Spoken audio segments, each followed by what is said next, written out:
VHS files contain spoilers, adult content, and harsh language. Listener discretion is advised. It's showtime. It's showtime. Welcome to the VHS Files podcast with Jenny Lou, So what do you want to do tonight? Jason, What about pizza and movie night? Eric, I want to rent a movie. and Josh. I want to go to a good video store so I can get a good movie. And this is the movie of the week. Let's get this pizza movie night started. What's up, everybody? Welcome back to the show. And tonight we have a very special movie that we're talking about with everyone. Oh, it's special. It's the best, the most groundbreaking, suspenseful, horrific horror movie from 1972. And it was Eric's pick this week. I'm going to leave you all in suspense for a few minutes. Eric picked it. That's it. That's all you need to know. Tonight, we're talking about Frogs from 1972. Frogs. Dun, dun, dun! A movie that I had never seen. Jason, had you seen it before to this recording for this? I don't remember it. My mom says I've seen it because I told her what it was. She's, it's got Sam Elliott in it, and her love affair with Sam Elliott. She's seen everything he's in. She said, I know you've watched it with me. I'm like, I probably pushed it out of my mind on purpose. So my question is, Eric, had you seen it before we decided to watch it for the show? No. And the reason it got on my radar was because it was filmed at Eden Gardens State Park, which is right by where we live here and where Josh used to live here. And Jason. Jason used to live there as well. That's right. Yeah, of course. We've all lived there. Yeah, we've all lived here at one point or another. And this is a nice little state park area on the what do you call it? The Choctawhatchee Bay. It's a popular destination for weddings, and really, myself was married there. My second marriage was there, and so it was a curiosity that had been on my radar for a while. And one day I came across an old DVD of it at a pawn shop, and it had been collecting dust in my collection for a long time. And we're looking for a movie to watch, and thought, let's do it. So did you, and by the way, happy anniversary, Eric. His wedding anniversary was this week. Thank you. Yes. Happy anniversary! 7 years. Yeah. So it's 7 years ago. I was right there where the frogs attacked. So it's quite funny that we're talking about frogs around the time of your anniversary where you got married in this location. So I thought that was pretty cool. And I would imagine they don't have many frogs there though, right? Just normal amount of frogs. It's Florida. Well, yeah. We'll get into it, but there's a lot of animals in this movie that are not indigenous to the area, and it was the early 70s. You can pretty much stick whatever animal you want. Nobody knew this way or the other. Although they don't even really mention where they are, I don't think, in this movie, do they? It's very vague if they do. That, but I don't think they ever say exactly where they are. So They just say they're on an island, which the state park is not on an island. Right, It's off the highway. Yeah, it's not an island at all. Yeah. It's Highway 98 going through. Is that considered Walton County? I think it's Santa Rosa County. Santa Rosa County. Yeah. Just go back in the woods. It's cool. I've only been to the parking lot. I've never been in the park. And that house, is that house there as well? Have Yes. we? Okay. Yeah, the house is still there. Yeah. I have a little history on the house. Why not? Why not? It was a family of a lumber company built it, and they had some other things going on. And back in, gosh, what is it, like 1890 or something? It's like a plantation style house. Yeah. Yes. Yeah. Big white columns, wraparound porch, a little reflecting pool, that kind of stuff. We'll post some pictures. Yeah. On social media, and then it was purchased in the 50s and then donated. And then donated to the state in 68. So it was already a state park area when they filmed this. It was already, I guess, Eden Garden State Park at that point. Yeah. So It was. Do we know if there was any other stuff that's been filmed around that house? Because that house looks like a very like movie-esque house. I feel like I Not might that have I'm seen aware it. of, but- Like there's scenes like back in the olden times within an Interview with a Vampire where they're at a house that's similar looking to that. That's And- over New Orleans. Outside of New Orleans. I Yeah. know where that's at. But it's a very movie like house. It's funny because there's that movie Sweet Home Alabama. Jenny and I, when we were traveling back and forth through Atlanta, you go through the part of Atlanta where that house that they use in that movie is. So I always really like seeing places that they used for filming and whatnot. And now I'm here in Atlanta where it's just the hub for everything that gets filmed now. Like Marvel World right there, buddy. Marvel, everything. Like they're shooting Halloween Ends right down the road from here right now. They actually have an open casting call for people for Halloween Ends. And you're not there. Why are you filming? I've considered Go. it. I've considered it. Hey, the show's got frogs. People, bye. Go. Josh is on his way to go be in the Halloween movie. No, but I mean, you had that there. But they filmed Jaws too. What is it, Navarre, over at the beach? Somewhere They over filmed there. Parts yeah. of Jaws Parts of too, it. in that area. So, and they did the Truman Show right up the road at Seaside. yeah. Mhm. Yeah. So the area there in Florida does have some history of film locations. So we'll have some cool little topics of conversation with those sort of things when we get to movies like The Truman Show, which are not even close to being on our radar right now, but maybe one day. I know Jason and I have already talked about Friday the 13th Part 6, which the camp that they shot that at is not too far from here as well, and I'm kind of planning a road trip to go down there and see some of that. So You need to hold that trip so I can come there and we'll do a live show straight from the park. yeah, well, we can I need do to it, make man. A 13-hour road trip to come and see you to go to that park. Hey, 13 hours, Friday the 13th. Oh. Sounds perfect. That's perfect. Well, let's talk about frogs. Okay, 1972.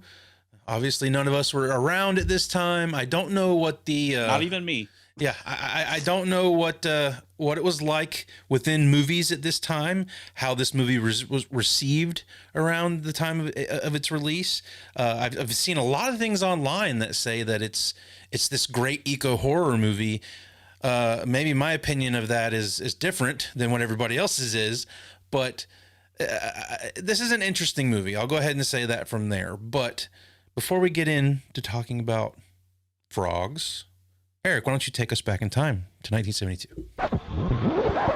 We're sending you back in time. Whoa, this is heavy.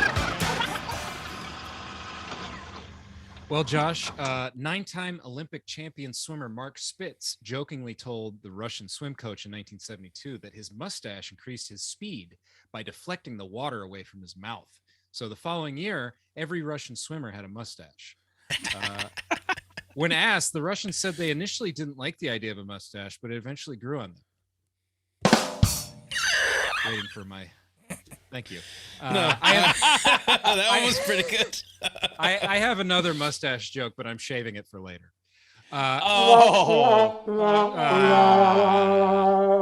So Doritos, which had begun as a basic corn chip, and then I guess after that they eventually had a taco flavor. They finally released their classic nacho cheese flavor in 1972. Mhm. You guys know what you call Doritos that you don't pay for? Fritos. You know, it's funny with Jason being in Texas. There's a particular kind of Doritos that are plain, no flavor, no They nothing. still have 'em? They're just Yeah. plain. I've had to bring them to him. Yeah. When I would come over here and visit, take them. I'd like to try those. Yeah.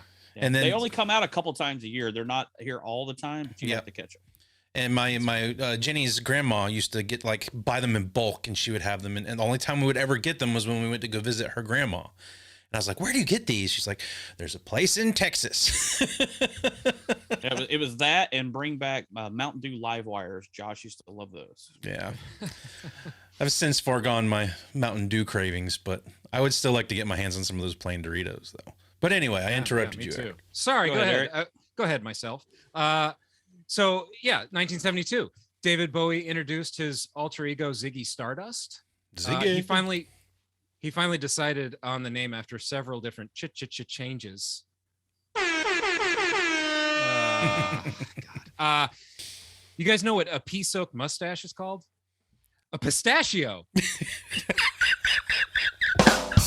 I like that one. That was good. And that might be I my don't favorite have a one. pistachio. no. Nobody's pissed on mine today. I'm good. Oh, I'm good. okay. Yeah. Well, finally, let's see how cheap it was to feed the family some fast food in 1972. Hit it, Josh.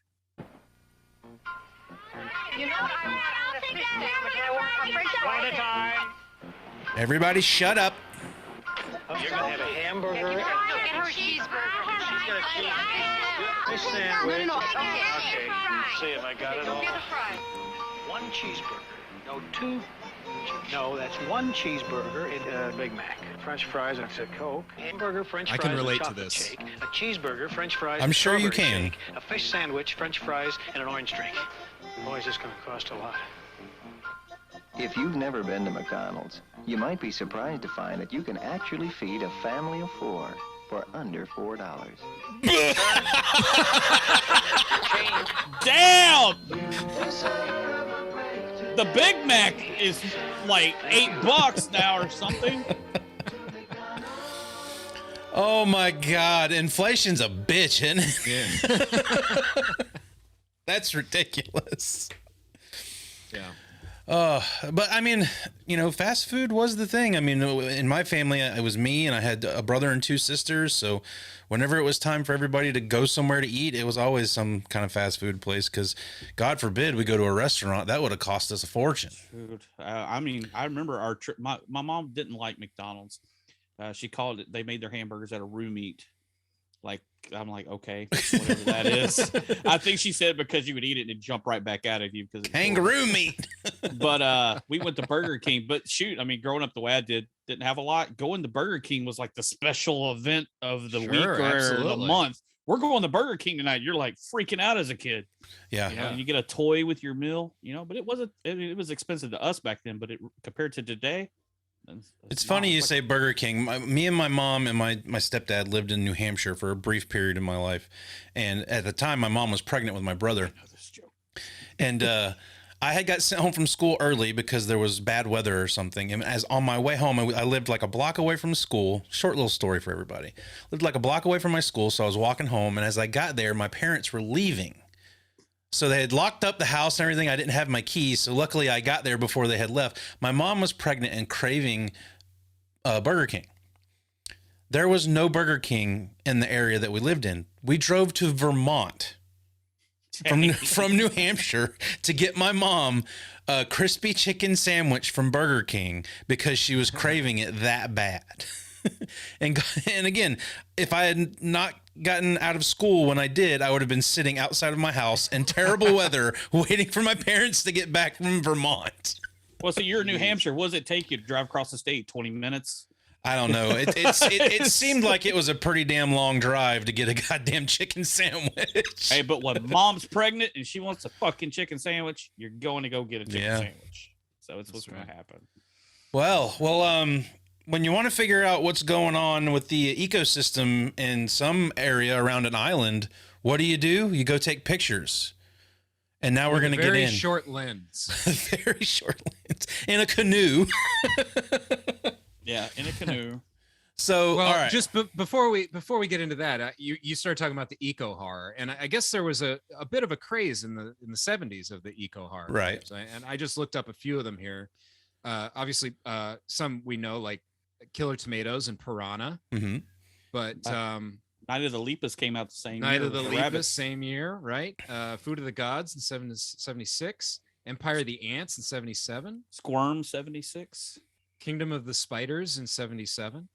I would like to know where this ranks amongst those, and those are a lot of movies that have gone off my radar. I haven't seen a lot of those, so I guess the eco horror is not one of my horror fortes. Oh, I guess also Willard in 71. Yeah, the original Willard, and Orca, which is the ripoff of Jaws. Basically, it was in 77. And that's essentially what this movie is about. Which I didn't know anything about this movie. I did read that people, when they saw the poster for this, expected giant man-eating frogs because the poster has a frog with a hand coming out of its mouth.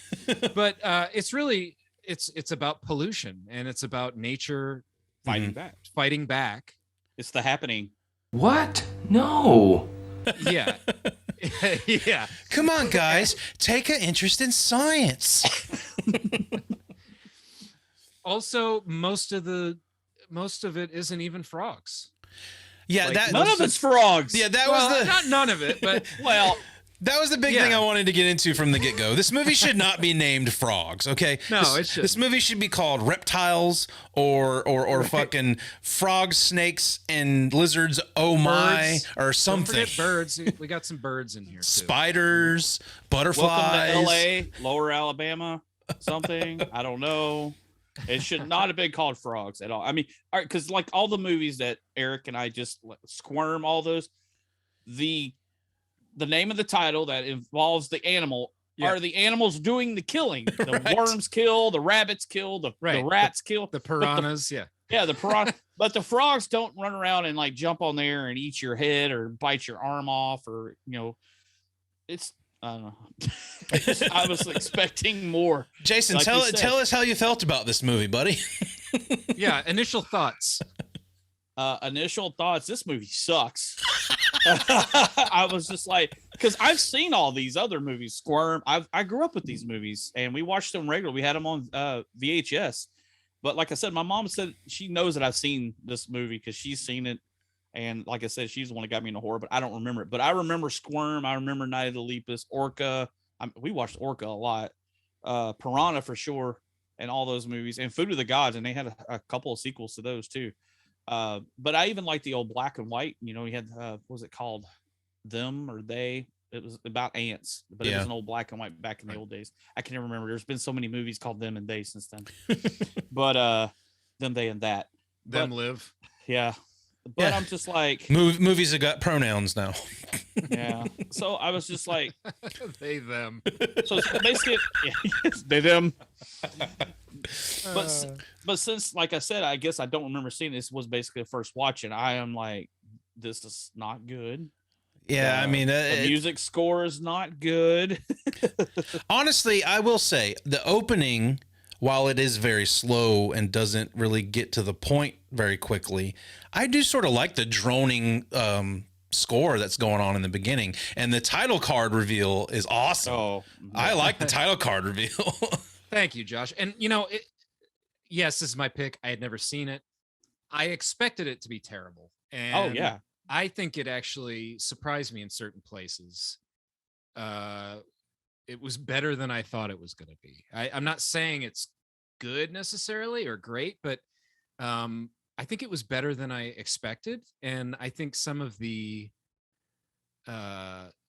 well, obviously scenery is interesting because I'm looking for things that I recognize, but I thought I enjoyed the scenery. I enjoyed the sort of isolation that, they're on an island, and you've basically got this island in the house and a group of people. I mean, it plays like a slasher kind of. Yeah, I can definitely see that aspect of it.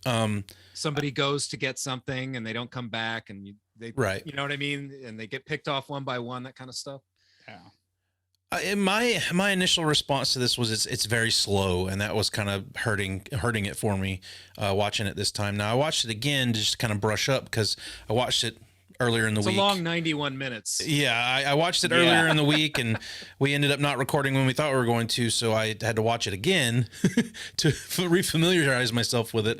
And the second time I watched it, since I knew what I was getting into, I was able to pick up on a couple more things, which there's not much to pick up on here. I mean, it's a movie about pollution and animals killing people, but I was able to catch a couple things I missed the first time around. But yeah, I mean, this is I do want to comment Sam Elliott, who we all know from all kinds of things. Man. Yes. Hey, he's dude. a damn lady killer in this thing. Oh, man. With no mustache, she's killing him.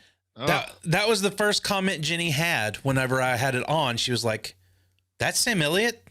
Man, he's not the same without the mustache. But he's been in other things without mustache. He was in Roadhouse without a mustache, but he didn't have the 5 o'clock shadow. He had the 10 o'clock shadow. Yeah, he was heavy growing in, but it wasn't a mustache. He looked like a fucking bum. He was on a TV show I watched recently. I can't remember what it was. He's been on a few other things. He's in that show. It was Justified. Wasn't he on Justified for a while? I don't know if he's in Justified. No, he's in The Ranch. I'm gonna look. Seen that. And he's in the new 1883, the Yellowstone prequel. He's in that too. Yellowstone is blowing up, dude. I hear so many people talking about that show. I don't even know what the hell it's about. Kayla watches it. She likes it. Me and my girlfriend have watched all of it, and now they got the new prequel. Sam Elliott's one of the main characters, Tim McGraw in it. But I mean, you see him with that mustache now, and I forgot how old Sam Elliott is now, but I mean, he's 77. He's still the man. He is the man. He wasn't Justified, by the way. Okay. Well, but Josh mostly knows him from Big Lebowski. Big Lebowski and my favorite TV show, Parks and Rec. He is the yin to Ron Swanson's yang in that show. They hate each other, but I love when they have scenes together in that show. He's great because he's just like, he's completely not the character you think he would be there. He's just this like hippie, just completely like love is everything in Parks and Rec, and it's not the part you would expect Sam Elliott to have. A totally flipped script for Sam Elliott. But in watching him in certain scenes in this movie, a young Sam Elliott reminded me of a young Scott Bakula. Did anybody else get that from Quantum Leap? Kinda. No, Kinda. but I get it now. Like, go back and just watch a couple of scenes with him in it and catch his profile and whatnot. Like, you would think, oh, damn, that looks like Scott Bakula. But yeah, I mean, I think he's a pretty handsome guy without the mustache. I don't mind him not having the mustache here. He's cool as a cucumber in this movie, and it's nice to have him. You know, if the lead in this movie was some nobody that couldn't act, it would really suffer a lot more. I mean, having him there and Ray Milland, Mr. Crockett. I like their crabby old bastard, man. Yeah, he's a son of a bitch, but crabby racist old bastard. Yeah, but he's awful. But I actually kind of like him and Pickett.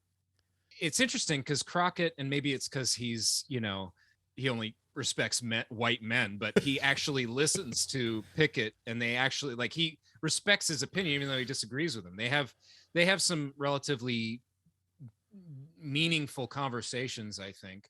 Yeah. And obviously it's meant to show both sides of the argument of the Tell me again, Eric, what's Sam Elliott's name in this movie? Pickett Smith. Pickett Smith. Grandpa, this is Pickett Smith. This is Mr. Pickett Smith. Pickett Smith. Pickett Smith. Hi. Pickett Smith. His name's Pickett Smith. Jason, his name's Pickett Smith. The reason I say this is because the girl says his name is Pickett Smith 700 fucking times. Pickett Smith.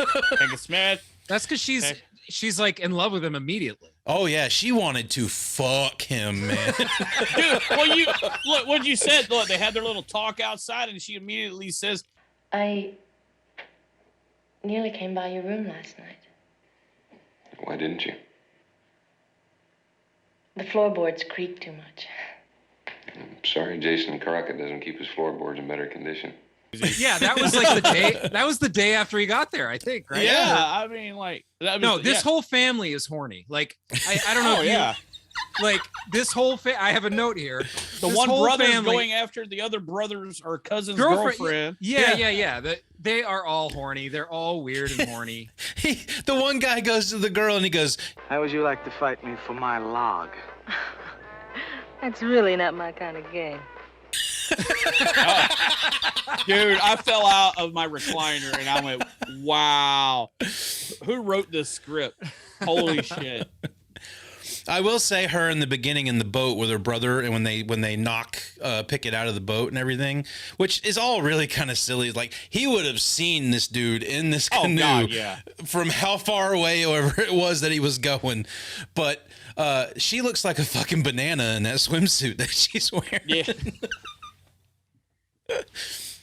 I don't know that. And what's it? Her name is Karen. Joan. Yeah. Her name Ark. Something. But yeah, you can Joan tell from the get go, she's fucking smitten for Pickett, man.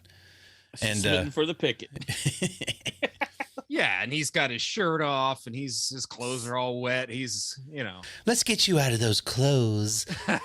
Come on. Maybe that's why my mom likes Sam Elliott so much. Maybe this is one of the first movies she remembers him in. He's all soaking wet. It couldn't have hurt. Well, I mean, to second what Eric was saying, I mean, if it wasn't for Sam Elliott, I don't know if I would have continued watching this, because at least and that's the thing, like, his character isn't anything special. None of the performances here are anything to write home about, but I can tell Sam Elliott is actually giving it his all. Like, he has a presence. He's kind of like a stoic, like no nonsense kind of dude. I don't know. I kind of like the Pickett Smith character. He's not bad. He's very level-headed. You know, he kind of reminds me of the main dude in Night of the Living Dead, the black dude that just is kind of like, he stays focused and he's not getting crazy. He's not losing focus of what's going on. He's like really on point. While other people start to freak out or not take things seriously, that kind of stuff. I think this movie could have benefited from an ending similar to Night of the Living Dead than the ending we get here, but it's good. Yeah. So I mean, I thought that's what we were going to get. Actually, I thought we were going to get kind of a kind of a more impactful ending. Yeah. But well, and that's the other thing. Like, they try to, you know, they seclude us on this island, quote unquote island, with this house and this family. But they're also trying to make it seem like this is happening all over the world. Like, well, you get that at the end. You get that. Yeah, because that's what they said. Yeah, go ahead, Eric. Sorry. Oh, I was just going to say that, you know, they get picked up at the end, and and the lady says, you know, suggests that it's going on in other places. So, well, that's what they said when everything started happening. Everybody's like, how do we know this isn't going on everywhere else, not just here? Yeah, exactly. And then when you kind of pick that up when they get over to the boat to go take the Maybell and all them over there to drop them off. There's nobody at the little bait house or whatever that is. There's nobody at the other. So you kind of get the feeling, and there's all those lizards and stuff over there. And you're like, oh crap, this is going on. And then they hit the road, and the lady says she hadn't seen anybody in hours. It's 4th of July weekend in Florida. Right. Hello. So setting up the sequel. Well, I hope not. Was there a sequel? Please say there wasn't, because I didn't even look into that. No, there wasn't a sequel. But yeah, I mean, that the whole idea behind that sort of negates what they're going for within the whole rest of the movie, I think, because, you know, you get Pickett, who gets to this island, and he's there photographing the island because he's seeing the pollution and how it's affecting the ecosystem and whatnot. And it's a lot of going around with Crockett about how he's polluting this area with all these pesticides and trying to get rid of the rodents and get rid of the reptiles and get rid of the frogs. He wants his island for himself and doesn't want all this nuisance there. But that kind of spreads out into the world, which I guess is the bigger picture here, is the bigger sort of, you know, lesson they want to give. But it's just weird that they seclude us to this island for this entire movie, and then they're like, oh, no, it's not just here, it's everywhere. It seems kind of weird. Well, I mean, aren't there numerous examples of that in film? I mean, yeah, of a isolated thing, and we watched this one. Which honestly, well, I mean, it's Night of the Living Dead. Yeah, I mean, Night of the Living Dead is a perfect example. But I see what you're saying in the sense that it kind of undercuts, because you kind of think that maybe the animals are after the Crockett's, like revenge against the Crockett's. And I guess they are, like, because they're the animals from that area. So like they're attacking but they're attacking everybody. I guess you get the idea, like, are they just attacking the people that are poisoning the land, or are they just going to attack all humans? Yeah, because I mean, you don't really get. They don't seem to go after Pickett, right? But then, they do. He's helping them, and they do eventually kind of go after Pickett. So. But then you also got instances, I mean, with the grandmother who's chasing the butterfly, I guess they get her because she's chasing the butterfly. I don't know. Like, there's a lot of No, I don't think they get it because she's chasing a butterfly. She's just one of the Crockett's. She's on the island. She's a human at this point. Right. It's Mother Nature versus the human species. That's all it is. I read that apparently that scene, she was supposed to, when she was chasing the butterfly, she was supposed to fall into quicksand. Dude, I kept waiting for that. And she kind of falls into like some mud and stuff. But I guess they actually filmed it, and it didn't look very good, and they didn't have the budget to do anything, so they just kind of had her get bit by a snake. That didn't look very good. I mean, have you seen the rest of this movie? It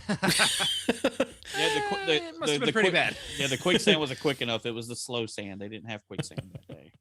But dude, there's parts in this. I mean, where, like you said, where everybody's going back and forth. There's some cool little quotes in there. Hopefully, we'll get to that later. I don't know if anybody did quotes. So, but, I've got a few quotes here that I'll bring up. But like Eric brought up at the beginning, since we're already talking about all these animals, there are many animals in this movie that do not exist in the state of Florida. No. And I want to notice, I swear that's the same yellow python or boa throughout the whole movie. Every time they show it, I swear it's the same one. Once on the chandelier, it's once in the woods. So when I saw it, they brought in a bunch of frogs and stuff too, of course, and a bunch of them got out. Like hundreds of them got out, which of course, as we all learned in the Simpsons episode long ago, that's bad. You guys watch Simpsons? Anybody? I wouldn't know. Anyway, and what kind of lizards are those? Well, there's like monitors. There's monitor lizards. They've got geckos walking around. Oh, and they all hiss, which of course they don't. They don't hiss in real life. So but again, this is 72. I think your audience is a lot more. They didn't have Google back then. No, so you couldn't go, hey, is that, so I mean, how we should probably talk about like how intelligent are these? Because it's one thing when like the lizards later are fucking chemists apparently, because I was thinking of the Batman's the 60s Batman TV show when there's giant bottles that say poison on them. Yeah. Totally. Because he's just that one lizard just going, hey, let's knock. Okay, I have to knock the poison down to make this happen. And if you knock this bottle of poison down, it'll create a horrible gas, a vapor. And kill it. Yes. And I even love like they're just talking about nature strike. Those, I mean, everybody knows them. The little green lizards that are everywhere. We have them here. Yes, in Texas. the anole lizards. Yeah, the standard lizard with the little pink thing. When it I was blows excited up. to see that in there actually. But they're in there, and I'm like, I'm so scared of those. And I can remember my friends running around with them hanging from their earlobes as kids. Oh, and yeah. Now I'm like, lizard earrings. Yeah, for sure. Well, see, that's the thing about this movie is there's aspects of this movie that should be my absolute nightmare because I hate snakes. I fucking hate snakes. Snakes. Why did it have to be snakes? It's in my notes. I said, how did Josh get past the snake scene? But none of this here really, I mean, the fact that they are actually real snakes is one thing. Like I can handle CGI snakes all day, but like there's a couple of scenes in this movie with real rattlesnakes and real water moccasins. Yeah, and that stuff gets to me, but like the way the movie comes across and the way they're shot, like nothing here is tense or like suspenseful for me. It's just like this movie seems like somebody went out into a wildlife preserve or like a marsh and filmed a whole bunch of B-roll of reptiles and tarantulas and stuff. Ton of B-roll, yeah. And it was like, hey, you guys got some kind of story we can put to this B-roll and I can just throw some shit in here every now and then? Because that's the way this movie kind of plays for me. Well, you're right in the sense that there's not a lot of suspense being built. I think that the best stuff in the movie is conversations between the characters, Crockett and Smith. I like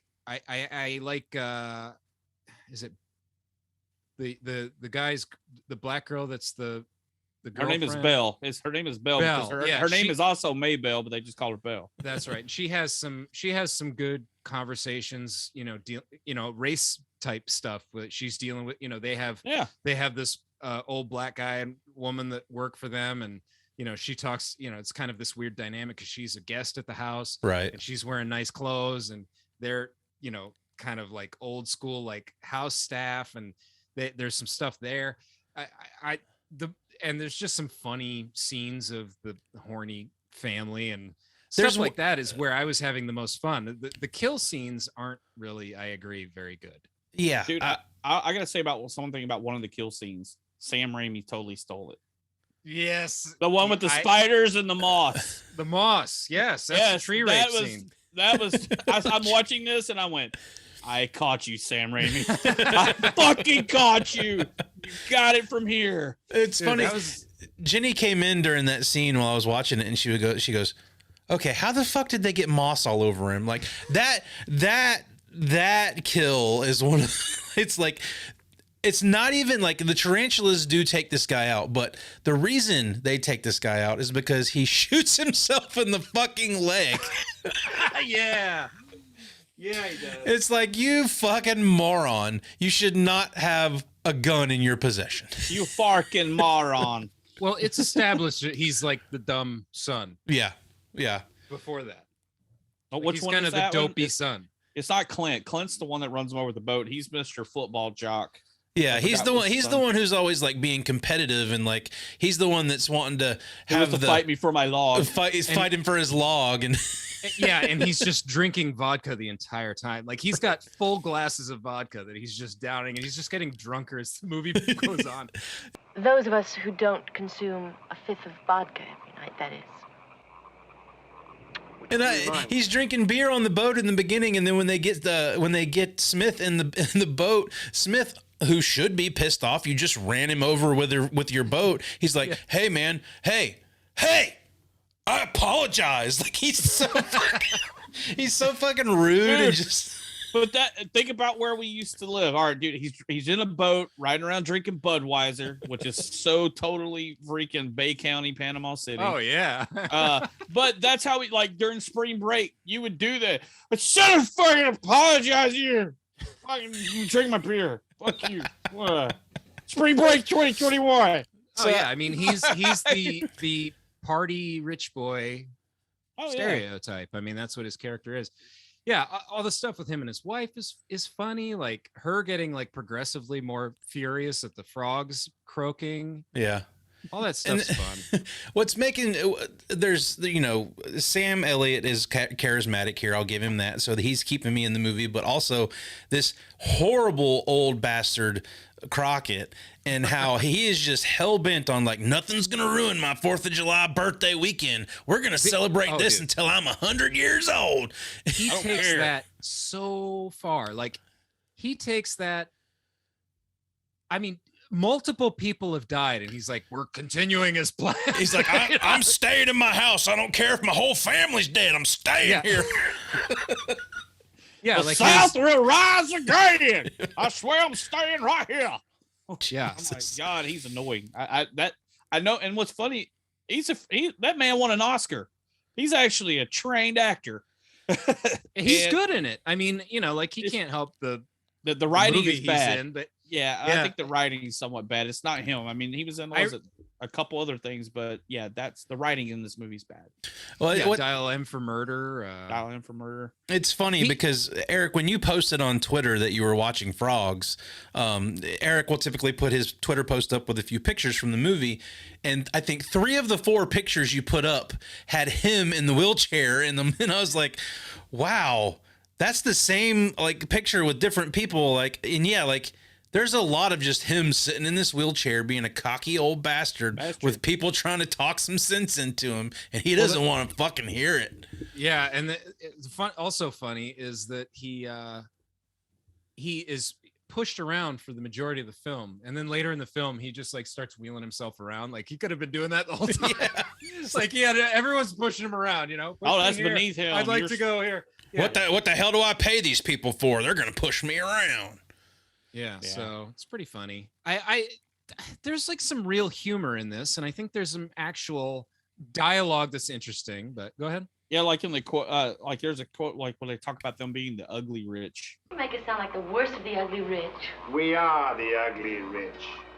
We're entitled to be ugly, Karen. God knows we pay enough taxes. It's like wow. He has no illusions about who he is, and he does not care. He is just a fucking terrible person. Yeah, you can all die, but I'm still having my old fashioned, and I'm having my birthday. Yeah. I want my birthday celebration. Continue with the decorations, and he's completely like doesn't care about any, like he is just one of these, like he shoots the fucking snake with a shotgun in his house. He's like, I don't care, I'll blow away this fucking. No, he did it with a pistol. I mean, he's a crack shot with that pistol from across the room, and an old man in a wheelchair shoots that freaking snake out of the chandelier. Well, you saw his office is covered with hunting trophies, right? So yeah, the man is clearly a hunter, also, an enemy of nature. That's a funny joke that you said. That is when he asked Pickett to go find that guy Grover. If you do see him, will you tell him I want him? Yes, sir. I'll be glad to. Want to take one of these? No, sir. I don't think a stuffed bullfrog would add a thing. Because he's looking at all the freaking. And that was just like a quick. I had to rewind it, and I was like, "What did he just say?" That was hilarious. It's just that little quick quip, and out the door he went. So yeah, all the stuff with Crockett and Smith is pretty good. Yeah, I mean, there's some snappy dialogue here and there. And I, it also, this kind of gave me a You're Next vibe too, because you've got the family members that are there, and you've got the one couple, the drunk guy and his wife, and she's like, I want to leave. I'm so tired of this place. And he's like, hey, this old bastard's going to die soon. Yeah. Let's just stick it out and we'll get our payday. So just tough it out a little bit longer. Yeah. He's getting $1 million back in $1 million is still a lot of money, but in Oh, yeah. 1972, that's like $1 billion. Especially if your brothers both get killed and you're the only one left. Yeah. You get their money. Dude, that's the thing about the Clint character. I mean, automatically you don't like him with his cockiness. And that part where he's up in the room, I was like, we're about to have some I was waiting for some 1970s porn music to play because he's standing there and he's well, hey, this is my football jersey over here. Everything about me is still the same way it was. Recognize old Clint? Huh? I'm the same weight now I was when I was playing. Not 1 extra pound. And I thought we were going to have a little Sam Elliott action going. I'm like, whoa, this movie's getting a little risque right now. But just totally how being an arrogant, male chauvinist pig he is. He's talking about, I look great. But Jenny, on the other hand, a little bit of weight. She's got some bags under her eyes, but I still look the same as I did when I graduated high school. Yeah, he weighs the same. Didn't he say it weighs the same? I'm like, you're a fucking dick. So, well, I like what happens to him.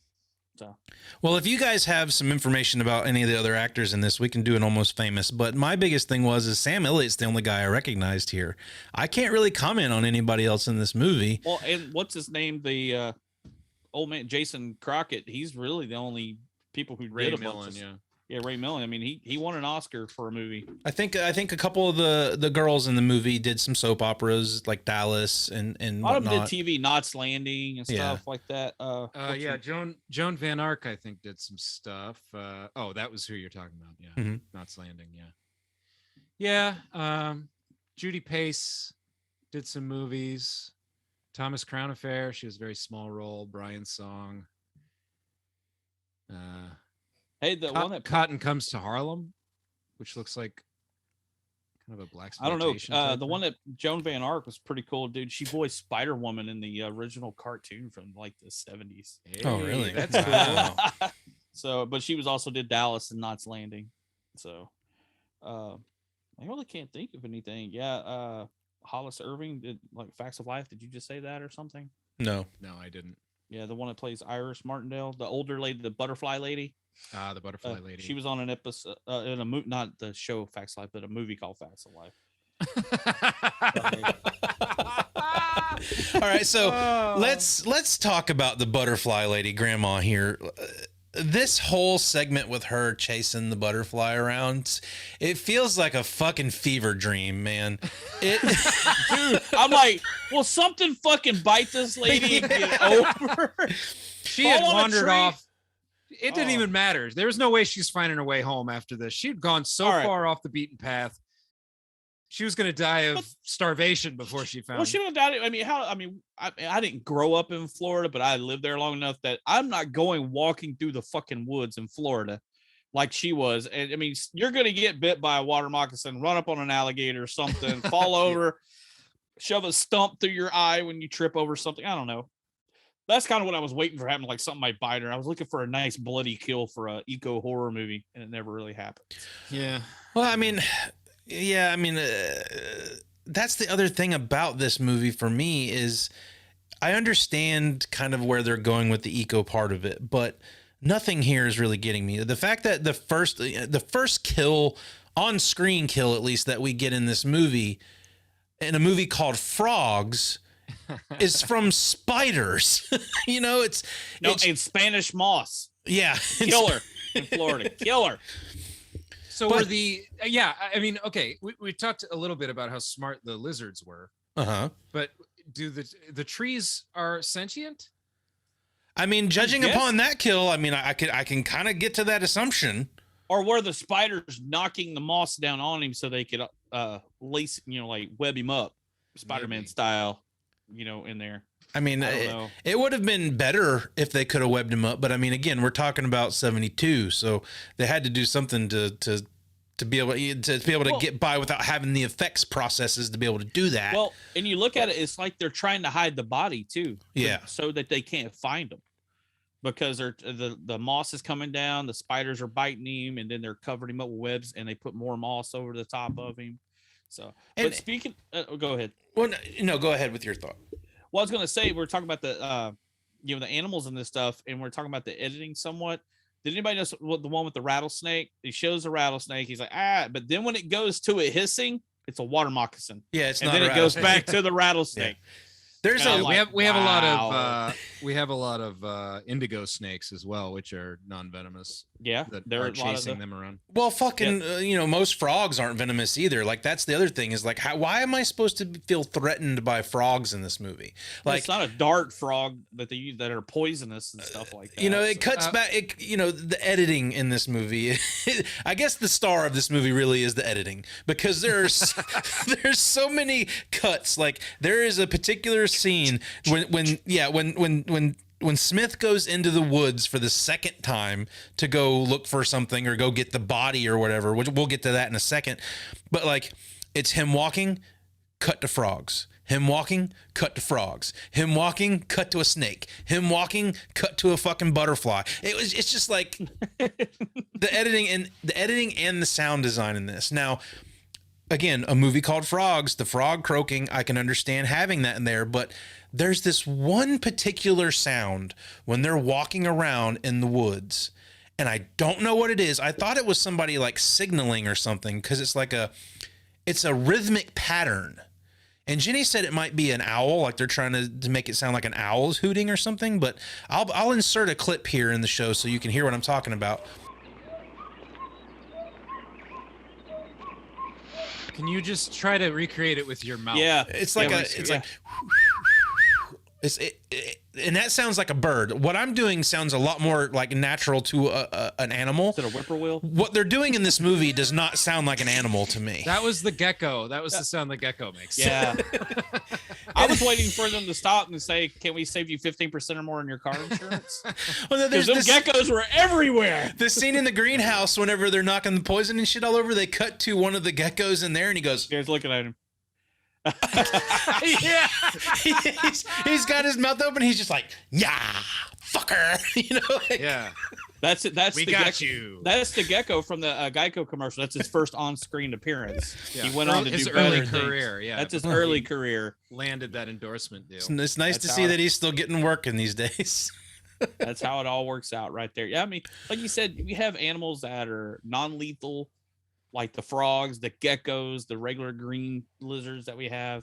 Obviously, like you said, the indigo snakes, the pythons, or I'm not sure. Yeah, it's full. I don't know if it's a python or a boa, either way, but it's still. I mean, I think a boa is considered a python, right? No, they're different. No? You got a boa constrictor and a python. They are different. It's like an anaconda is different than a python.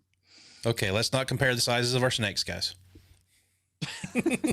I knew that was coming up, but either way, but none of them now. But you have the rattlesnakes that are, I mean, the water moccasins they show. I don't know. That's where I was wondering if Josh made it past this because I know Josh's fear of snakes, and I mean, some of those water moccasins are huge. I mean, they're like this big around, and those are live water moccasins. They're shooting in the grass, moving. Well, when Eric said he wanted to do this one, I watched the trailer, and the trailer for this movie is just a bunch of fucking reptiles. And it shows scenes of snakes and whatnot. And I looked at Jenny and I was like, he wants me to watch this fucking movie. This is going to be terrible for me. But I'm more or less like with snakes. Like if I walk up on one in real life, yeah, I don't want nothing to do with that shit. But in movies, if I don't know a snake is coming and you throw a fucking snake on screen real quick at me, that is my kind of jump scare. Like that's a jump scare that's going to get me because I'm not expecting it. And like, it's funny. You can ask Jenny, whenever I'm watching a movie and a snake pops up on screen like that, my fucking feet come up off the floor. Like it's just, people say, what kind of movies scare you? Like movies don't scare me, but you throw a fucking snake in a movie and I'm not expecting it. That shit freaks me out. Why'd it have to be snakes? Yeah. Yeah. Josh is the Indiana Jones of VHS files. This is exactly what I was going to go with. Why did it have to be snakes? Everybody's like, oh, spider. Fuck a spider. I will fucking step on a spider. Don't. Spider. Whatever. But I don't want nothing to do with no snakes. One of my childhood friends, I've seen this guy jump in the water. This is here in Texas, and catch a water moccasin with his bare hands. Of course you did. Pick up a rattlesnake. He picked up a rattlesnake in my truck. We were driving to his house. There was one going across the road. He got out, picked it up, and held it out the window so we could finish driving to his house so he could go put it in a cage. Yeah, dude. That's crazy. Right. But this same guy, going through the woods, we were squirrel hunting as a kid while I was just with him while he was hunting. We come up on a banana spider. He unloaded a 20 gauge. I'm talking every shot till that spider was gone. Isn't there a movie? Oh God, it's gonna rack my brain now. But I think there's a movie where somebody's going around and they have a gun and they see a spider web up in the corner of a doorway or something, and they fucking shoot it with a shotgun. I'll have to find the clip and put it in. But I'm not kidding you, dude. Yeah, that's Make a note. Yeah, make a mental note. But yeah, the people who are not afraid of snakes, it seems like most all the time snakes don't bother them. They're definitely afraid of spiders. Interesting. Yeah. Like and I'm the way spiders don't bother me. Snakes, I don't like them. I think I just kind of I'm not deadly afraid of either of them, really. I mean, if I saw a rattlesnake, I'd be scared, Yeah. Because it could kill me. But no. I don't really get freaked out about that kind of stuff. Although I will freak out if like a cockroach runs at me. Like if a cockroach like fell on me. There it is. There it is. And cockroach, when you see a snake, usually, well, they either sit there or they run away. Well, they don't run, but and then other insects, they run away from you. But a cockroach sees you, it runs right at you for some reason. It's fearless. Now it can't hurt me, but it's just so yucky. Yucky. Hey, I'll still kill it. I'm not going to run away, holding my skirt up. I'll still kill the bastard, but it gives me the willies. I'm just trying to relate to you cowards. Insert video of somebody dancing around with a cockroach right here and him screaming, "Wah!" My God. You'll ever see Bird on a Wire? Yes. Movie? Oh, it's been years. when the cockroach is on the shower head and it goes on the head. You're making there's a scene that would freak me out right now. there. You're making me just want to watch Arachnophobia. Dude, see, that doesn't freak me out though. Yeah, me neither. That's actually a decent little watch for an older movie like that. I watched that recently, actually. John Goodman's hilarious in that movie. He is. Oh, no, it makes me want to watch Eight-Legged Freaks with David Arquette since we just did Scream. Haven't seen that one. I haven't seen that one. You're not missing anything. But it's still good. Animals fight back. Well, you guys brought up the spider scene, seeming like it was from Sam Raimi had ripped that off for Evil Dead. I found Grandma's scene running through the woods kind of the same with like the same way, like the tree rape scene. Yeah, it's just getting hit by branches and things and kind of starting to get beat up just from her own panic, just running through the forest. See, I thought we were going to get that when she fell and that one vine catches her in the neck. I thought it was going to pull up. Right. But it didn't. It was just the weight of her falling into it. And then she pulled her neck off of it. And there's a particular cut too when she's going through the woods, like there is throughout this whole movie, like walking through woods, cut to an animal. But there's one where she's walking in, it cuts to a frog. And I swear to God, like my first thought when it cut to this shot of the frog, it was just like the frog was going, "What's up, bitch?" We're going to get you. But that's, they have the occasional shot that has the animal and the person, only here and there. But yeah, I don't know if you recall, there's a few shots where it'll show a couple frogs or a snake or something, and then someone will run by, and that's your only time you really see them together. You know what I mean? One of the sequences with Smith, with Sam Elliott walking through the woods, like what I was saying earlier about him walking and then cutting to a frog, cutting to a frog, and I was showing it to Jenny, and I said, "Watch this scene, frog, Sam, frog." Sam. And when I said frog again, it didn't cut to one, but it showed him walk by a tree with a snake dangling in it. I was like, "Oh, there you threw me for a loop there. You didn't cut to a frog." There's a lot of snakes and trees that don't go in trees too. In this. Or even the one in the chandelier. It's like, how did it get on the chandelier? Did it climb up the flat side of the wall and then the ceiling and then come down the chandelier? They don't explain it. They don't explain it at all. It's in the attic snake. Since we're talking about the shots of the frogs, and these are some pretty good sized bullfrogs they have there. But you ever notice this? There's some shots when somebody dies, you get that shot from like kind of below at the frog, and he's kind of got that fucking dead.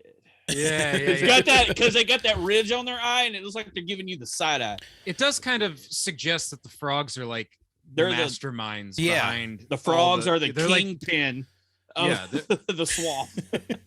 they're like running the show. Yeah. Do you guys think that at the end you've got Mr. Crockett? He gets covered in frogs, and that's the last we see him. Did the frogs kill him? Was that an actual frog kill? You know, that's and what if so, how did they just crawl down his throat or something? I think he That's just what- died of a heart attack. I think he That's- just fucking died. That's what I assumed happened was the frogs killed him, which is ridiculous. But there's something I saw on the internet, which was the frogs attack him and he dies of a heart attack, is what it says, which is more believable, honestly. Yeah, but yeah, it is. And interestingly enough, the dog does not appear to turn on the humans because dogs are awesome. Colonel, That's an Irish setter too, I do believe. but he's so goddamn mean to it. He should have let the dog go with Sam Elliott and them to town. I had that here too. It's like, why did the dog not go with Pickett and all them? But that's His dog, man. He's not going to give his dog away. Speaking of more Sam Raimi, when he's in that room freaking out at the end and he keeps looking up at all the animals and they're making all the noises. Yes. The camera shot, dude, even the side angle shot of the deer on the wall, I was like, Yeah. Sam Raimi, it's out, dude. Okay. If you're watching our show, we know. Next week when we have Sam Raimi on, let's ask him if frogs was Yes. was an influence on Evil Dead. He's coming over to the show after finishing up some Doctor Strange Multiverse of Madness. He's coming to the show. So. Not Sam Raimi, Maybe. but apparently Stephen King says that this movie is the reason he decided to use a topiary instead of a hedge maze in The Shining. And then I guess Kubrick decided to go to the hedge maze for the film. Kubrick was like, "No, Frogs is a cinematic masterpiece, and I'm gonna take something from that movie, not your fucking book, Stephen King." Fuck you, Stephen King. I don't really give a shit because The Shining is a fucking amazing movie. So Indeed, it is. Whatever anybody wants to say. Stephen King is a great writer. It's just they just didn't agree. Yeah. Books and to movies, disagree. two different things. One thing I want to bring up about Grandma's death is: did anybody find it funny that once the snake bites her, it shows the snake biter, cuts away, and then when it cuts back to her, she's already like ghost white pale. And it does it a couple of times. She changes shades. Yeah. Like quick. But what's funny about the snake, she saw the snake, went through the wood, and came back to that snake. Uh-huh. Yeah. And I'm like, Grandma didn't wow. know what the fuck she was doing. Well, since we talked about Grandma, we talked about the legend. What we're missing is the other relative. And I can't remember who it was. The one that gets the alligators chase him down. Yeah.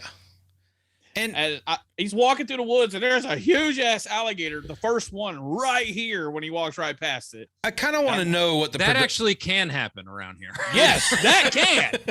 That's real. I kind of want to know what the production was like here, because there are an awful lot of shots of people walking dangerously close to alligators and venomous snakes and shit of that nature. There's a particular scene where Sam Elliott gets really close to a rattlesnake, which, I mean, you can do that, but like the shots of this guy walking through the woods and these alligators stalking him, which I find kind of funny. He walks right by a fucking gator, man, and I was waiting on one of these gators to just charge his ass. Yeah, because that big one, the first one he walks by, after it looks like it's walking across, but then he comes up on a smaller one and it's right in front of him, and it's like doing this little alligator hiss thing with the mouth open like that. You probably got somebody behind him holding the tail or something. Could you imagine run out at him? Well, when you can see the one when he's in the water getting attacked, it has its mouth wrapped shut. I don't know if you guys noticed that. You can actually. I figured it was. I figured it was a fake alligator or a dead one, and they just use it. Back in '72, they didn't have. I mean, people will go out and just jump on alligators and wrestle them. Oh yeah, it happens. Yeah, Alabama, I mean, like, yeah, I knew people that would do that. Do some gator wrestling. But could you imagine how funny it would have been? Because you've got these shots of these little baby gators throughout the movie. The baby gators made no sense. But imagine if this guy was walking through the woods and then they had these shots of the big gators, and then the baby gators were the ones that took him out. It was just a swarm of baby gators, like Jurassic Park 2. That's what I was about to say. The little bitty dinosaurs from Jurassic Park. Start jumping all over him and tear him all up. That's exactly what I was going with. But yeah, I mean, I love Great that. minds, Eric. Great minds. I love that Grandpa is so fucking into his birthday party and 4th of July that, you know, there are literal, you know, dead, you know, how many dead people around him, and he's still just fucking set in his ways. I'm just as heartbroken over this tragedy as any of you. But there's plenty of time later to do what has to be done. Later? Why wait, Grandpa? What difference Because I will won't that... let anything interfere with today's schedule. Not anything. Yeah, well, I mean, he still wants to have the celebration after 2 people have died. Yeah. One of which was an actual family member. And then, of course, he just won't leave the island after that. But. And then there's the wife who gets stuck in the mud and attacked by an alligator snapping turtle? Snapping turtle, yeah. That's scary. Those things will fuck you up. Dude, I've seen those up close, and that's some scary shit. Oh, yeah. They can bite all your fingers off in one snap. What I find funny about that, though, is...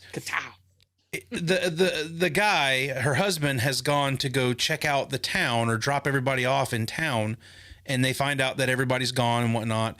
But his boat just magically, like, something chews through the line and it gets out into the water. The monitor lizards chew through the rope, man. But it cuts to her, and she's still on the property on the island, and it's like she can see all this happening. Like, it didn't seem like this place was that close. I think she could just see the boat out in the water. She saw the boat out in the water. Yeah, so she's like, why is the boat out in the water? That's all she saw. Because she had binoculars up on the when she was out on the balcony looking. She probably could see him from there, but when she saw the boat in the water, it just floated out there, and that's why she went running out there. And then you had the alligator snapping turtle, and then when they went to go leave, all the water moccasins started showing up. Trying to attack them before they got in the boat and chasing them while they're in the boat. The fucking funniest scene in this whole movie are the water moccasins killing the guy on the boat, because it makes it look like Bruce Jaws from fucking Jaws is eating this guy. And he's like, oh, like he can't get his arm up on the boat. And it's like, dude, they're just snakes. Like they would not be overpowering you like this. Or did the snakes bite him and then there was an alligator under there and it brought him down? Yeah. I guess baby it's alligators. I guess it's all in what you can't see. Or the one we didn't see, maybe it was a bull shark, because they can swim in fresh water, saltwater brackish I draw water. the line at having sharks involved at this point, man. You know, like you're already pushing it with spiders. Hey, the birds, they had seagulls attacking them too. Remember? The seagulls were going crazy. Did Alfred had birds? Did Alfred Hitchcock direct this? Again, no, you never saw birds with people though. It was only birds in the sky cut to people. Right? Yeah. I thought there were birds around the phone booth when she was in the phone booth. Oh, maybe. I don't know. I do remember there being some bad composite shots of birds. Yeah, it's composite shots. Yeah. I think so. Yeah. It's been a long time since I've seen birds. I have to go back and watch that. So both these kids lose their parents like immediately. Like, honestly, like, you know what? They could have just killed the kids too. I mean, they could have. Oh well, I mean, like you said, I would have liked if everyone died in this movie, even Pickett. Maybe then, since they were small kids, a bullfrog could have tried to eat the head of one of the kids, and then made it worth being called frogs, because how terrifying! The frogs are eating the children. You cut to a shot of a frog's fucking mouth detached and then just engulfing the head of a child. What about like? The child runs out from around the house and he's got a giant bullfrog like over his head, and the legs are all flopping, like Monica from Friends in that episode. Like the turkey, but it's frogs. The frog's legs are all flopping. Daddy. That'd be good. Oh my God! Did the tadpoles attack too? Okay, with all those frogs, there's some mating going on. There should have been a lot of tadpoles. Oh yeah, that would be cool. I mean, in a modern film, you could have somebody completely overcome with like tadpoles. Like they go swimming and they go through one of the little crawls eggs into their mouths and in their eyes and all into their ears. And it gets in their ear and then one grows in its ear and like comes out the ear. The frogs start coming out of the ear. They need to remake this, dude. Remake this movie. I was just about to say, does this movie need a remake? It does not need one. It does more than ever.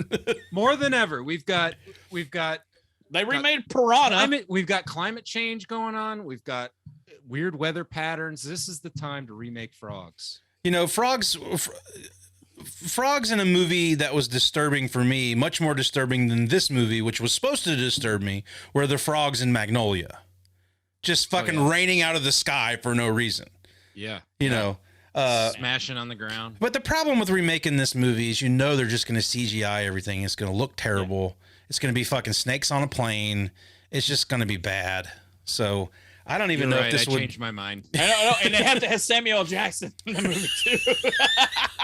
Hey, you could get. It's basically Snakes on the Plains too. The same character from Snakes on the Plains. He's on vacation in Florida on an island. Frogs on an island. Yeah, and he's talking about, man, motherfucking snakes on the motherfucking plane. By that time, you hear ribbit.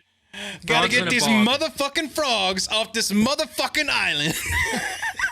Frogs on a log. And it's just Sam Jackson throwing frogs into the water. Ribbit, motherfucker, ribbit. It would not be a good. You can't just throw them in the water. They'll just swim right back. They're frogs. No, you shove firecrackers up their ass. Jesus Christ. I bet you did that, you sick bastard. Funny story, I did not, but my little brother did. Oh, no. But it was a dead one. It was already dead. So I guess that's better. It was squished. He's like, let's put a firecracker up here. It didn't put it in his butt. He just stuck it underneath it. Okay, well, so yeah, your whole story's bullshit. Got it. Yeah. Sorry. Sorry. No, I Thank you. No, actually, I'm not a hunter. I don't know if I know Josh doesn't hunt. Jason, I don't know if you've ever gone hunting, and I don't. I've been hunting, yes, but I don't hunt regularly. I don't judge those who hunt really, and I'm not.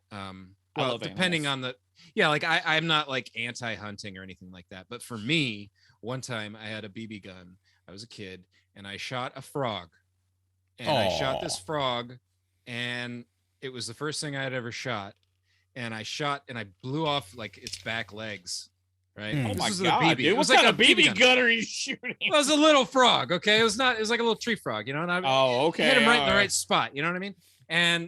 And his back legs are hanging off like by a thread, and he's like, in my little kid brain, he's like looking at me like, what have you done? I hear it cuts away to the somber music. He's my legs. Yeah, my legs. A single tear rolls down my cheek as I reload my BB gun, and I just I had to put it out of its misery. I knew it was like, this has to be done. That was the last animal I ever killed. And then the Oscar wide shot, it's Eric on his knees. Why? I'm sorry. You killed Kermit the Frog, man. Yeah, I'm just and then you cut away and you see the bullfrog sitting in the corner.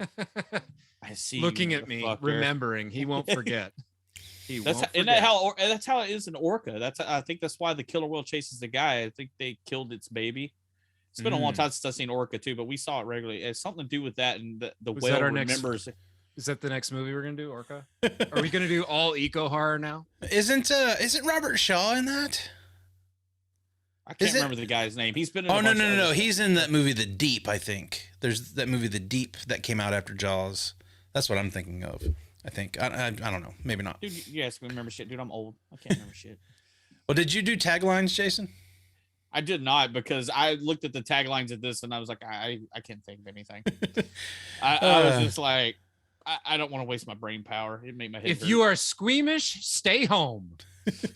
I'm reading this off a cold green skin against soft, warm flesh. You'll croak. You'll scream. A tidal wave of slithering, slimy, hard, devouring, destroying, all in its path. These are pretty fucking good, actually. Yeah. What are you talking about? No, I was just like, I was reading the ones off the movie poster, and they were none of those. Millions of slimy bodies squirming everywhere. Millions of gaping mouths devouring. You should have done, Jason. Does this sound like an orgy film or something? Which of these taglines is the tagline for frogs, and which is the tagline for 70s porno? I'm gonna say, which one of these is frogs, and which one of these is Caligula? I told you this family was horny as hell, dude. They're horny weird. as a frog. Yeah, a horny toad. They're horny toads. And part two, part two would be, oh, dude, that's funny when we thought about this. I said part two of this one, I wrote that down, could be called Battle Toads. Right. This is the origin of the Battletoads. Toads, there you go. I also have a theory that Sam Elliott's character in this is actually the character that he plays in Parks and Rec. And the reason he's such a environmental nut in Parks and Rec is because of this movie. There you go. But I had to check with, I mean, do we have anything else to say? I mean, we pretty much covered the entire fucking movie. It was well, you know, just to sum up, you got Pickett and the girl that he likes, get the two kids, and they escape, and they get picked up by a mother who just got their kid, picked up her kid, and from camp, and he holds up a frog. Look, I caught a frog, and it suggests that this shit's going on everywhere. The end of the movie. So see, that's where I thought at the end when he turns around, you think it's all good. Like that. And he turned, look at the frog. It would have been better if the frog leapt at the screen. Absolutely, yeah. That would have made the ending better. And it also would have been better if that were the last scene in the movie and not cut to what's his face in the house getting mobbed by frogs. Yeah. I think it would have been a little bit better if you reversed. Yeah, they should have had him dying in the house first, then that. And then, did you also watch it long enough to see the little animated frog at the end of the movie? No, I don't think so. No. Yeah, he's hopping and he's got like a little hand in his mouth. You see it, Josh? There it is. He ate the old man's hand. Jesus Christ. Oh yeah, you think that's Crockett's hand? That's Crockett's hand. I think it is. Let's say it is. Let's just say it is. Okay, that'll bring us to Top Kills. Did we go? Well, we gotta pick our favorites, Jason. Pick our favorites, Jason. Jesus. Murder, death, kill, murder, death. So mine would have to be Grandma. I fucking just the fact that she is chasing a goddamn butterfly, the fever dream aspect of all of it, the fact that it's like Evil Dead, and then she gets taken out by a rattlesnake and immediately turns white. Like, and then the next kill is a good one too, but I gotta go with Grandma on this one. We got Eric. Grandma. You go, Jay. I was either gonna go with no, you can only pick one. Sorry. All right, I'll just go with the one that I thought it's not. None of them are great kills. No, they're not. I'm gonna go with the one that made me laugh the hardest, and it's the spider and the moss kill. Okay. Because I laughed my ass off when this is going. Because you can see them like pulling the moss down, like with probably wires down to his body, and then the spiders are on top of him, and they're like, I keep zooming in on the little freaking teeth. Yeah, the little fangs. Yeah. Have either one of you two watched It's Always Sunny in Philadelphia? I've seen episodes. I don't follow it though. Have you seen the episode where Charlie's writing the song and it's like, there is a spider, it's deep in my soul, he's lived here for years. I've watched this movie twice, and when that scene's come on, I just see Charlie singing that fucking song. I remember him singing something. I don't recall that. Mine is the same, but I think it's actually good. I mean, you know, for what we're dealing with here, I think, you know, we talked about the moss and how it was kind of Evil Dead-esque and that kind of stuff, but also the webbing I thought looked pretty good. As like you see the webbing coming around him, like that was actually I think the best effect. Yeah, I think they were using 3M spray adhesive because that's a good way to make webbing. Little web shooters. Yeah, I thought that actually looked pretty cool, and of course it makes me think of a movie that I like, so that helps. So yeah, I'm gonna go with that one as well. That was the saving grace of any part of this movie is the two shots that were very Sam Raimi Evil Dead of the moss and then of the old man going crazy looking at all of his animals on the wall. Well, I definitely have a mental note now. If I ever get to meet the man, Sam Raimi, I'm going to ask, did you watch Frogs? Something tells me he has. So, well, you might run into him. You live in Atlanta. He's probably in town. He might be here filming Doctor Strange right now. Who knows? I think they're doing a lot of that in London, but they are probably shooting some of it there on their little sound stages they have there. Okay, well, let's finish it up with the good, the bad, the ugly, Man, we ain't got that in forever. Feels good to be back home. Yeah. Well, Eric, this was your pick, so you get to start. Okay. Well, I'll go no surprises here. My good is Crockett and Smith dynamic. My bad is lack of suspense, and my ugly is the kills, editing, the cuts between the B-roll, that kind of stuff. Yeah. And just some of the effects are pretty bad. That's mine. All right, Jason. My good is those two shots made me think that maybe Sam Raimi got his idea from this, and it made a way better movie with those two ideas. Not much else is that great to me. The bad in it is the ongoing frog noises to the whole damn movie. You're like, I understand that the movie's called Frogs, but I'm like, holy shit. And I mean, even the fact that when they show the frogs, I don't know if you even noticed, they got them in a group of about a 6-foot circle. Yeah. And because they've done it a couple times where they think that the yard's covered in it, but when they zoom out real quick, which probably wasn't a bad cut, you could just see the frogs in one little bitty circle, and they were nowhere else on the yard. Yeah.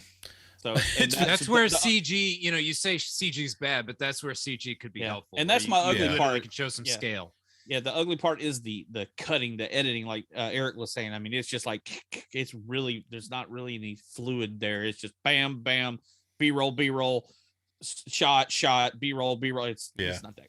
Yeah. I got quick thought. Sorry, Josh, but what if, because they had that wife, I forget her name, but she was really kind of losing it with the sound of the frogs. Yeah. Yeah, Jenny. What if she went crazy and killed somebody? Like have like a, that would be like an interesting way. Yeah. Like the frogs are affecting things.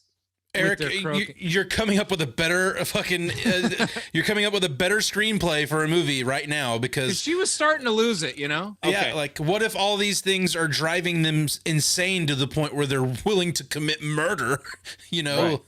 Well, that's kind of like when we've all seen enough horror movies. Well, at least me and Josh have. Eric's catching, but but during, like I'm talking about, like when Grandma was walking through the woods, I'm waiting for her to fall down and get stabbed through the eye. But the same thing is when Clint asked him to hop on the log and he just got through hammering that croquet spike in the ground. I was totally waiting for him to fall and that thing come popping through him or something. It did not happen. Such a dick move, man. He's like, come on, get on. You stand there, you put your left hand behind your back, and then he just whacks his ass off the fucking. And that's all you have to do. That dude's such a dick. Yeah, that guy Clint, he deserved to die for sure. I'm glad. All right, Josh, what you got? The good for me is I think Sam Elliott is at least charismatic in this, and he's doing the best job he can with what he's got here. So he's really keeping me in the movie. The bad is just the quick cut edits and so many cuts to frogs, and it just. I think you could have built a lot of suspense with that without doing all the manic editing like they did. I just, again, this was 72. This might have been the norm around that time. Who knows? But for me now, that's just, it was almost like nauseating to watch how quickly it cuts between all of that stuff.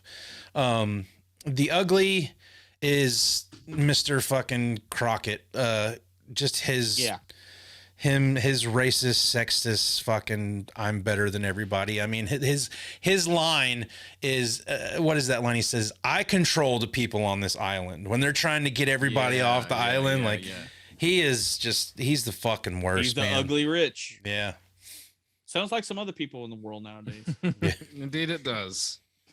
Indeed. Hey, you can remake this movie and interject some political figures in this island here. So just saying. Oh, Mar-a-Lago. Put it in Mar-a-Lago. That'd be a great premise for a movie. Is you have all these fucking people in office stuck on this island for like a retreat or something, and they're the ones getting taken out. I'd watch that all day long. Yeah, I like it. The ex-presidents fight frogs. There you go. I love it. This time, instead of Point Break where they use the ex-president's mask, it's the ex-presidents doing the killing. That would be so bad. The ex-presidents rip off Vegas to finance the endless summer. Fucking love Point Break, man. One thing I want to bring up about this, I talked about the music real quick. I know we're at the end here. Is that the music was done by Les Baxter. And the point that I want to bring up about this is that guy wrote some great music, but he was the original writer of the Unchained Melody. Oh. Do we know what movie that's from, Joshua? That's why I brought it up.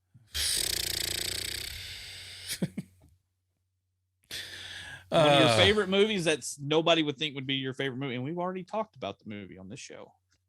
We have? The Unchained Melody from, it's in, I'm thinking of Ghost. What movie are you thinking of? I said Ghost. I thought it was already Dirty said Dancing. Ghost. I thought it was in Dirty Dancing. Too. Oh, Mr. Guy. Yeah, it's Ghost. It's a Ghost? I think Unchained Melody, that's the pottery scene. Oh, it is. Yeah. That's it. That's why. It's not dirty. It's not Dirty Dancing. Yeah, okay, that's right. It's dirty potting. Dirty. But don't you try and get one over on me with Dirty Dancing, motherfucker. But the Unchained Melody, he did it. But the ones that we hear, I think, are the great Righteous, song. The Righteous Brothers versions. Sure. Yeah. So many people. But I did not know that he was. I thought the Righteous Brothers were the originators of that song. And they brought it up, and the guy who did the music in this film that's one of the first things that come up in there, and he did the music for all those Edgar Allan Poe movies that came out in like the 70s and stuff too. Cool. Like Pit and the Pendulum and stuff like that. But I was like listening to the music in this. I'm like, where is the damn music? Yeah, I mean, it grates on you after a while, but in the beginning, when the credits are going, I found it a little like haunting sounding a little bit, and I was like, this is kind of cool, but they kind of do the same thing throughout the entire movie, and it gets old. So. Yeah, the movie drags a bit. I agree. Actually, I think probably another one of my goods would be that fucking title card reveal. I think that's good. Oh, I thought it was no. It's just very 70s horror, man, and I really like the way it just kind of goes on screen with the. You know what would have made this movie even better if Swamp Thing would have showed up. Yeah. Yeah. Sure. Why not? Hey, he's the protector of the ecosystem of the green. Yeah. Of the green.